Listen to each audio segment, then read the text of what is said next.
Good morning! Tayo ay maghihimay ng talbos ng malunggay, dahon pala.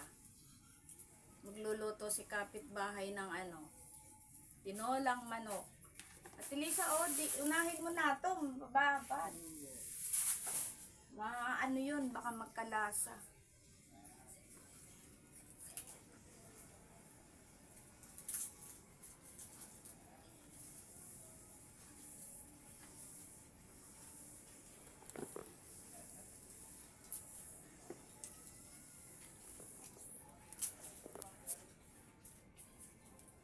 Ito ang ulam. Kayo friends, anong mga ulam nyo, mga kananay? Share nyo naman sa akin kung ano yung ulamin nyo, mga kananay. Kami ay tinolang manok. Ngayon ay 10:30 pa lang ng umaga.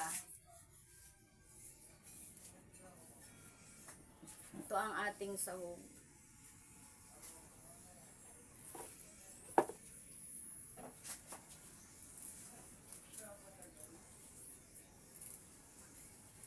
Bakit yung tagang lumakad yung isa?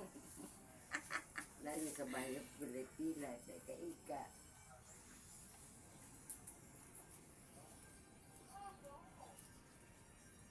Alam nyo guys, alam nyo mga kananay, pag nandito tayo sa bahay, nag-iisip kung ano yung ating uulamin, kung ano yung ating gagawin. Ito ang ating buhay pang araw-araw. Magluto, maglinis, maglaba. Oo nga, bakit yun? Mga trabaho lang natin, ano? Eh, hindi naman tayo nag-opisina eh. Oo, sa bahay lang. Nag-opisina, araw-araw sa opisina. Yung driver, araw-araw nasa kalye, nagda-drive. Tayong naiiwan sa bahay, mag-iisip, luluto ng pagkain. Eh wala akong anak. Ay, wala akong kasamang anak. Nagtatrabaho, kaya iniintindi ko magluto, maglaba, maglinis ng computer. Yan ang buhay nating mga kananay sa bahay. Ganyan. Lilipas ang oras, magluluto, tapos maghuhugas ng plato, matutulog ng tanghali, paggising sa hapon, maghahanap ng merienda kung may mimeriendahin. Eh yung isa dito, maghahanap, magdidilihensya, pambili ng sigarilyo. Yun ang habit niya. Tayo, mag-iisip. Yung trabaho dito ng isang matanda. Yung matanda kasama ko dito, maghahanap, pambili ng sigarilyo. Eto, maraming hihimaying malunggay.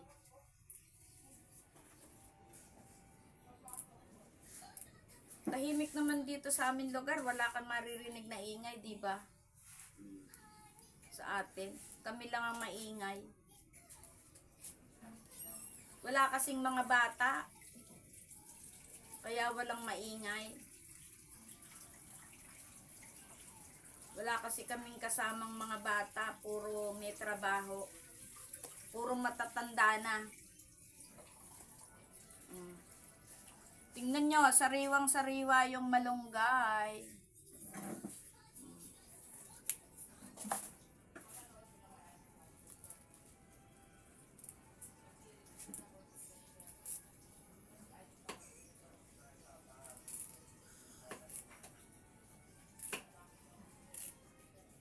Sariwa naman ito eh.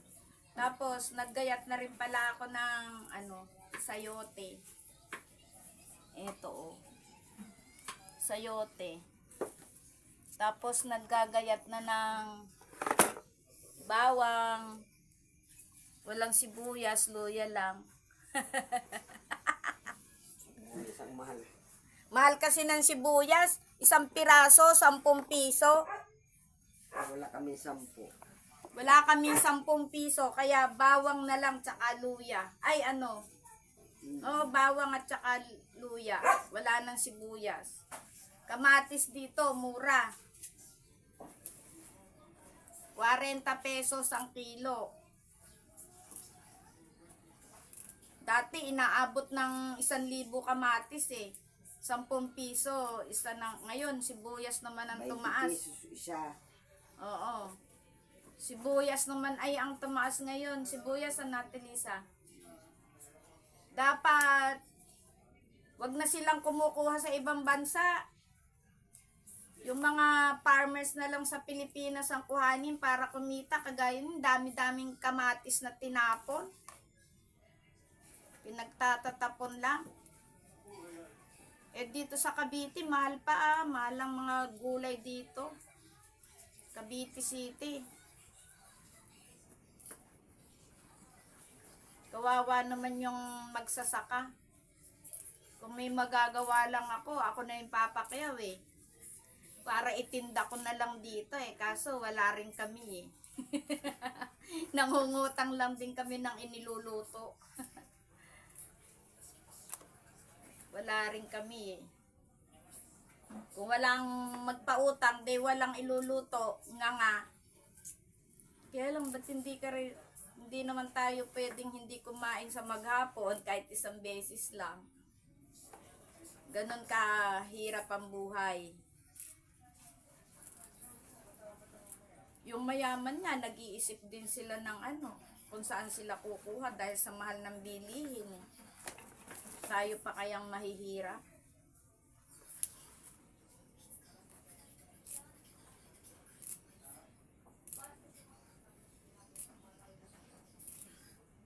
Yung gawaing bahay, yan ang alam kong i-video. Yan, kami ni Ate Lisa, kami ang gurang dito sa looban. Puro may mga trabaho ang aming mga anak, mga kananay. Kaya kami lang ni Ate Lisa yung magkasama dito. Dati sila ng nanay ko yung magkatropa eh. Namayapa na yung nanay ko. Walang alam yan kundi maniwala ka dyan. Tingnan mo, luya lang yung hinihimay, inaabot ng 1 oras. Sabi ko unahing hugasan yung manok eh. Kanina pa hinihiwa yung luya, hindi na natapos. Tapos na. Yung pag inaangal mo. Ako nga tapos nang maghimay dito eh.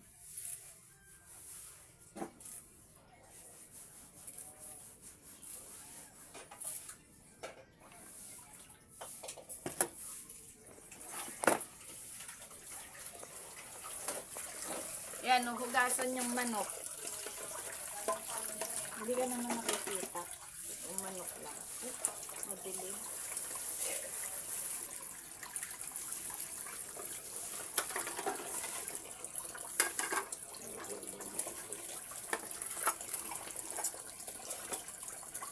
Bagsak yung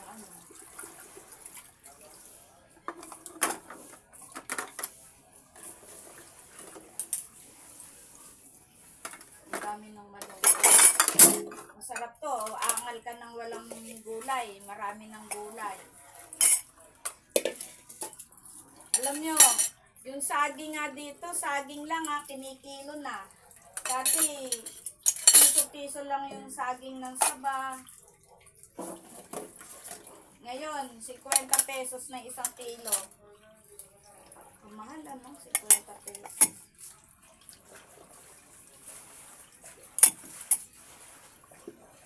Siguro na may nagdidilihan siya ng ulam. Iniiwan naman sa amin ni Ate Lisa yung gawain. Hindi ka nakikita niyan. Yung manok yung ginagawa mo yung nakikita. Si Lisa, hindi pa parang nangangamini kanin.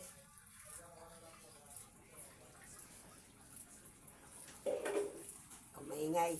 Hihingay mo.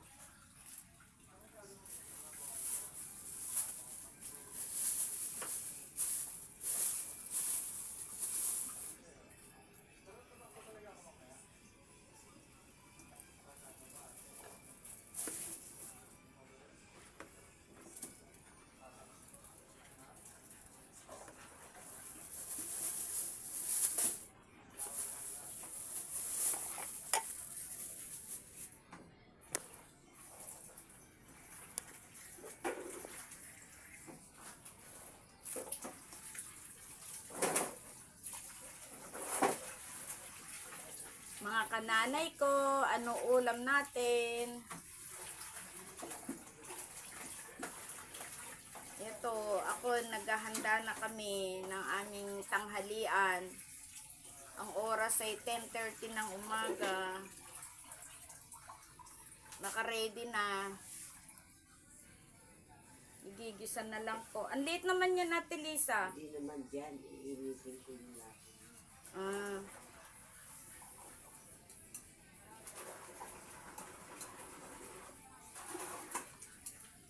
Kami, almusal namin, dilis na tuyo, tsaka pritong talong. Ngayon naman ay tinolang manok. Wala pong mga pera yan. Pero pagtantong ng tanghalian, may nakakagawa ng paraan.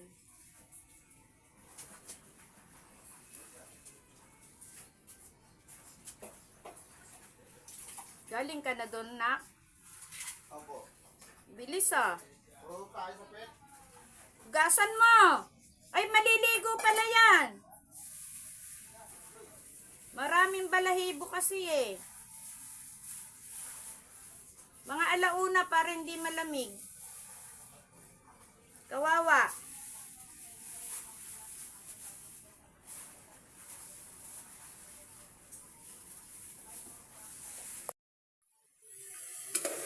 Yan, ginisa na namin sa bawang at luya. Ang kabay ko ikaw. Kami, partner. Oh. May paminta. Lagyan mong paminta. Wala nang pamita ka ron. Meron. Kaya na po tayo magic, sarap na yun, magic nga. Naghahanapan kami ng magic sarap. Nawala. Pamita ko makapunin. Kung mahulog yan. Ay, sa magic sarap yun, nawala pa. Eh, wala naman kami Ay, sabi pala ni Inchang. Pupunta ka doon muna, check up muna. Doon ka muna i-check up, pero pag sinabi mo ram na sumasakit na yung tagiriran mo, saka yung sikmura mo, iko-combine ka na doon, kinabukasan, operahan ka na. Kaya sabihin mo na sakit na talaga. Kaya nga,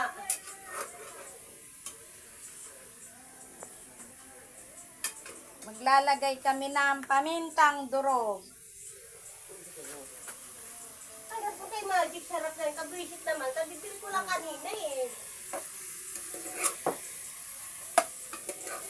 Naghahanapan kami ng magic. Magic sarap. Wala naman kaming tinapon. Wala pa kaming natapon. Nalalagay. At Lisa, huwag mo munang lagyan ng sabaw. Prito mo muna. Alam ko yan. Para lagyan ng malunggay. Takpan mo na yan. Tatakpan muna ilang minuto. Bubuksan at lalagay natin ng malunggay na sariwa. Mamaya yung malunggay. Ay, eto pala, oh. Mahaba na yung video namin. Mamaya naman.